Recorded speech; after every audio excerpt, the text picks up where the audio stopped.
तो पैर साहब ने इंतहाई जलाली लहजे में नाहिद को वापस जाने का हुक्म दे दिया और फरवाह को कमरे में बंद कर दिया। फरवाह रोते हुए अपनी माँ नाहिद से इल्तिजाएं करती रही कि मुझे यहाँ अकेले छोड़कर न जाना, मगर नाहिद ने अपनी कम अक्ली की वजह से पैर साहब की बात मानते हुए फरवाह को वहीं छोड़ा और खुद वापस अपने घर आ गई।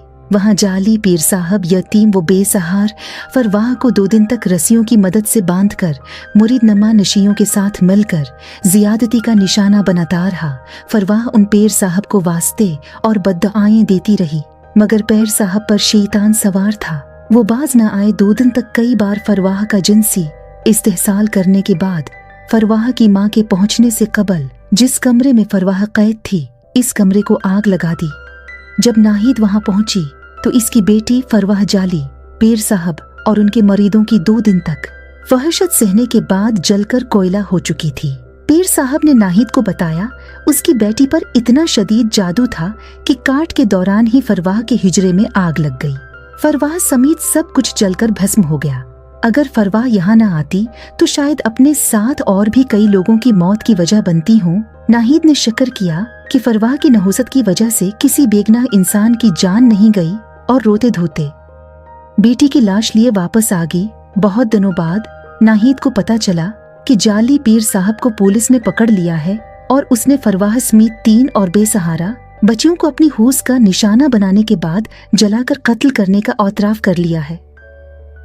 ये खबर सुनने के बाद नाहिद के सामने फरवाह की मनतें और बातें घूमने लगी। नाहिद जल्द ही ज़हनी तवाज़ुन खो बैठी।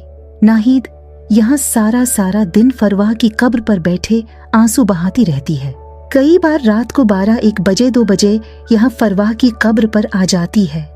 अगर कोई पूछे कहाँ आई हो तो रोते हुए कहती मेरी बेटी को डर लग रहा है, मेरी बेटी को जाली पीर जलाने आ रहा, मेरी बेटी मुझे रोक रही है, मेरी बेटी मुझे साथ लेकर जाने का कह रही है, मैं बेटी के पास रहूंगी या बेटी को साथ लेकर जाऊंगी। नाहिद की बात सुनकर सब चुप हो जाते। नाहिद जाकर फरवाह की कब्र पर बैठे कर रोने लगती है, कभी दुआएं करने लगती है, कभी खुद को कोसने लगती है, जबकि गोर खुन कुछ दूर बैठा अल्लाह की रिजा के लिए नाहिद की हिफाजत पर मामूर रहता है ताकि कब्रिस्तान का कोई कीड़ा मकोड़ा नाहिद को नुकसान न पहुंचाए। दोस्तों, आजकल के इन जाली पीरों से अपने आप को बचाएं, अपने खानदान को बचाएं, अपने प्यारों को बचाएं, क्योंकि होश के पुजारी किसी का लिहाज नहीं करते और ये एक फरवा नहीं बल्कि कई हवा की बेटियां इन होश के पुजारियों का निशाना बन चुकी हैं।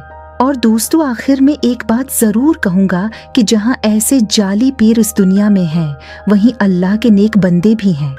किसी बच्चे आलिम दीन या अल्लाह के बुजुर्ग की तज़हीक हमारा बिल्कुल भी मकसद नहीं है, लेकिन अपनी इज़्ज़तों को इन कमीने लोगों से बचाएं और ऐसे किसी भी भेड़िए के जाल में न फंसें। और मेरी मर्द हजरात से भी गुजारिश है कि औलाद की खातिर औरत पर जुल्म करना बंद करें।